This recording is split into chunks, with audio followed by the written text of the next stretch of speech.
Hello, N4H&H here. I'm going to turn the volume up and let you listen to what I'm hearing. QSL 73, Merry Christmas. 73, Merry Christmas to you as well. QRZ, this is Whiskey 8, Alpha Papa Sierra. I got a Kilo Foxtrot full. So you hear all that noise? Well, power lines are acting up again. I have left a message with my power company. It seems that they're understaffed right now, so they haven't been able to get out here, and the conditions just getting worse. So I went and grabbed the QRM Eliminator out of the closet. I featured it on the channel here once before when I unboxed it. And so this is a perfect opportunity to show you what it can do. The last time I shot a video on when I did the unboxing, the noise was not terrible. Now I've got a pretty bad case of it, and it's intermittent, which is even worse, because that makes it a little bit more difficult for the noise blankers and the radios to track it.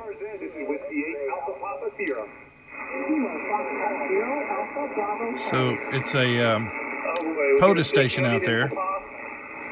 Now, here's the normal noise blanker. Not really able to do a lot with this.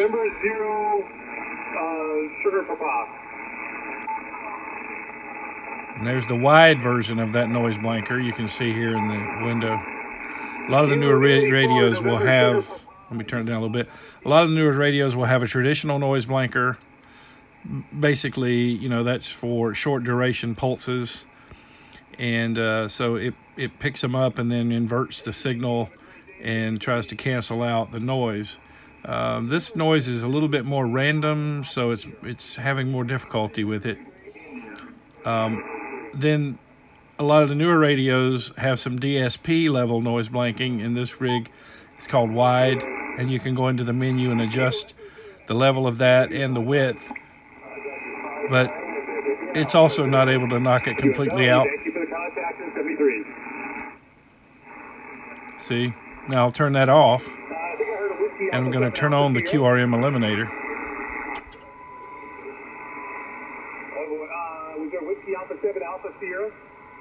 When the POTA station comes back, I'll let you hear him without it.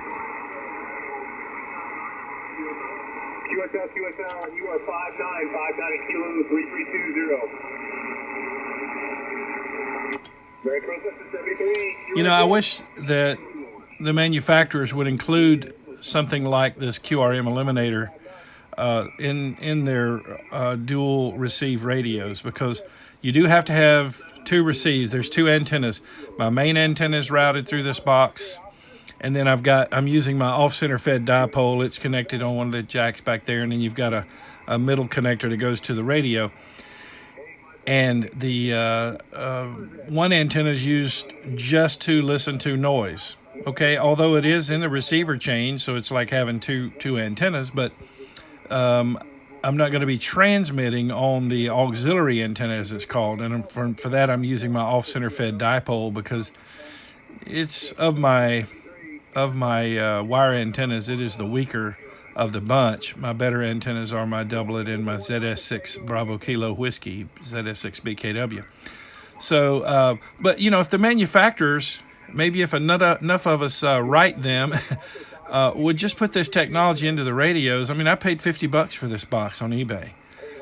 So the technology is already there, already proven. You see where it says phase, gain 1, gain 2. That's your main antenna, your auxiliary antenna. Think of it as the noise antenna. So let me show you what it's doing.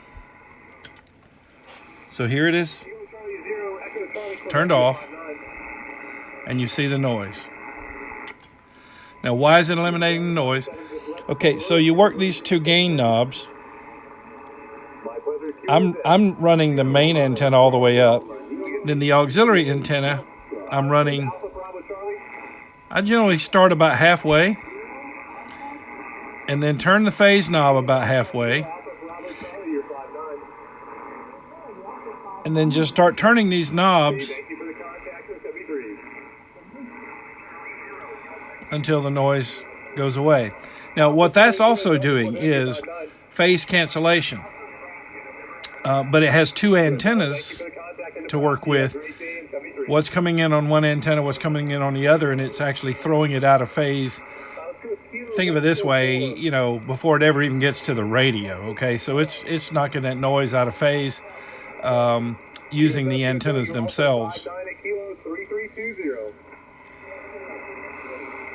So, again, here's what it would be without it.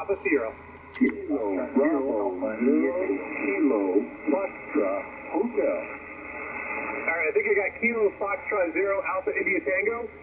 Roger, Roger, FU59 into South Dakota, QSL. QSL, you are also 59 at Kilo 3320. Roger, Roger, thanks for the park. Have fun out there, 73. My pleasure. QSL. Now, those stations are strong enough when they overcome the noise.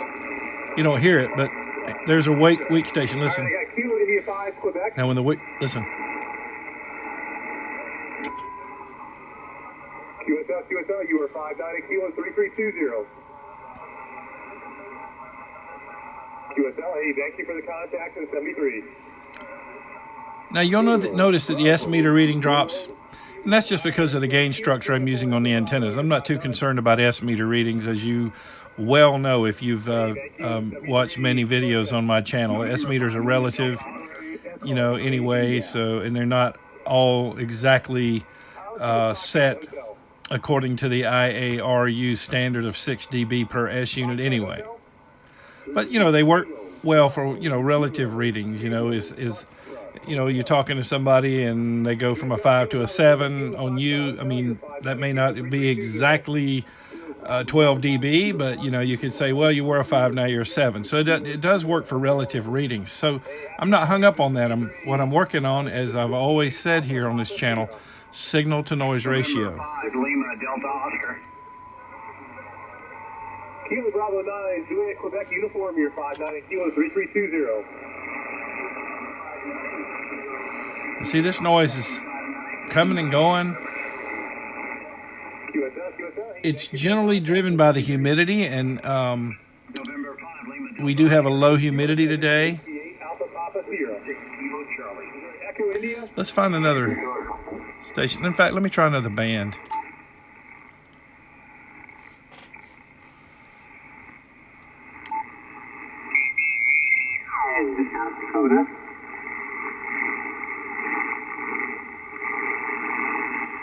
Okay, hear it there? Yeah.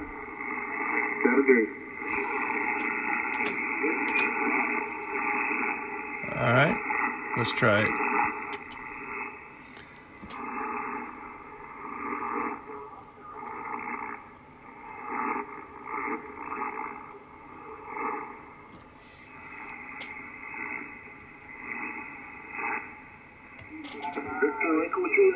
November.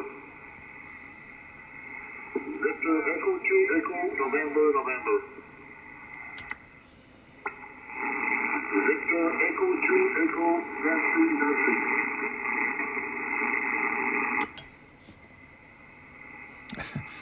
It's amazing, isn't it? So if you're out there wrestling with some gnarly noise in your neighborhood, or that is, you know, making it difficult for you to enjoy your radio, especially would make it difficult to pull out a weaker signal, then maybe consider getting one of these. I will warn you, these are the ones on eBay are coming from China, and this one, the knobs were not lined up when I bought it. You'll see that in the unboxing video. And just today, I pulled it back out of the box. I've only used it one other time, which was the unboxing video. Pulled it out of the box, and when I went to plug the keying switch in, there's see that red cable right there? Let me see if I can get the camera on that. See the 3 antenna connections? There's a power connection, and then this here. This is connected for keying, so you can either hook it to your radio's transmit ground, or I've got it connected to my Heil foot switch. That is needed because when you transmit, you don't want this thing receiving. So I went to plug that foot switch in, and that whole jack was just about felt like it was going to fall out. So I took it apart, and all it was is they had never tightened the nut on that, I guess. Or didn't tighten it sufficiently. So, you know, these are coming out of China, put together seemingly, you know, in a hurry. And some of them, they vary. Even though they'll look similar, they vary. But I got this one for $50, and I, you know, reset the knobs so they were, you know, 0 was 0 and 10 was 10. And then like I said, I just fixed that RCA jack on the back. All I had to do was tighten a nut. But for $50, it does the job. It's a very common circuit, and so I guess it's really easy for people to buy the kits. You can buy kits and build your own. But for $50 with the case, I wasn't going to build it myself. So here we go without it.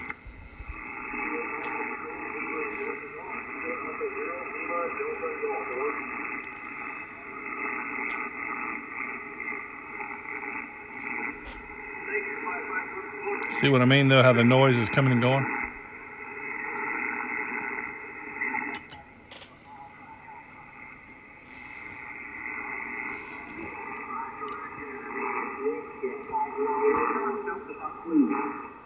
Now the trick is to get the two antennas to receive the noise at about the same intensity.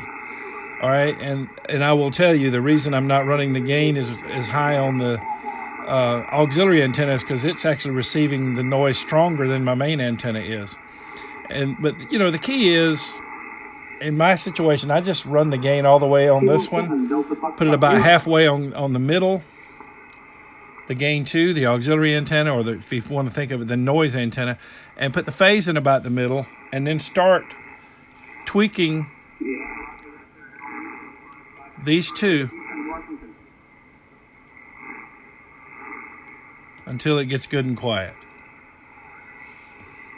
There you go. All right, so thought I'd take this opportunity to shoot this video. I wanted you guys to be able to see this thing in action where it was really, really needed. I don't normally keep it hooked up because normally my power company keeps everything nice and quiet out there. But until they can get the personnel back to work to get out here and take care of it, this is what I'll have to do to be able to hear my weak stations. Because if you know me, I like chasing the QRP summits on the air stations that are generally at the noise level. And so I will need any help I can get.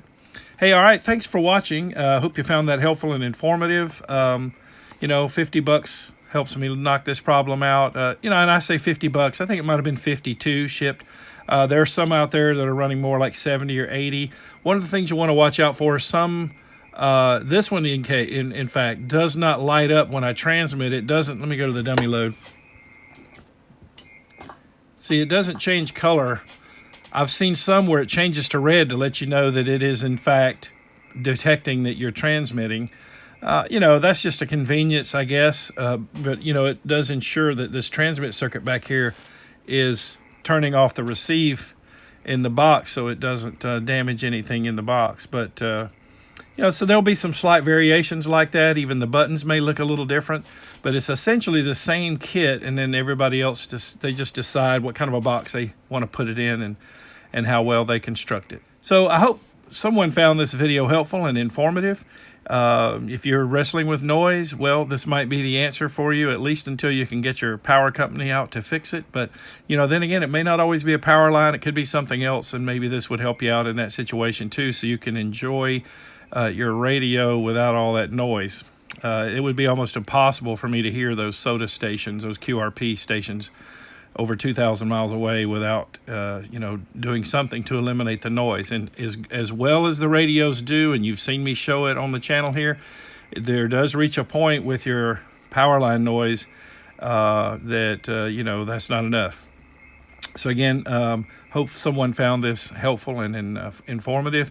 And hey, you know what? Thank you, Patreon supporters, for coming on board and helping me justify the time to do this and offsetting the cost. I do appreciate that so much. If anyone else likes this type of content, if you're finding this helpful and you want me to continue putting out videos like this, consider becoming a Patreon supporter by going to www.patreon.com/N4HNH.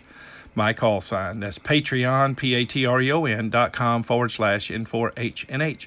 And if you would like the video, that helps us out with YouTube. I understand that it makes the channel more visible so others can find this content as well. And also consider becoming a subscriber to the channel.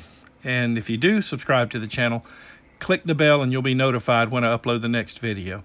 Thanks again for watching, and 73 from N4 H&H.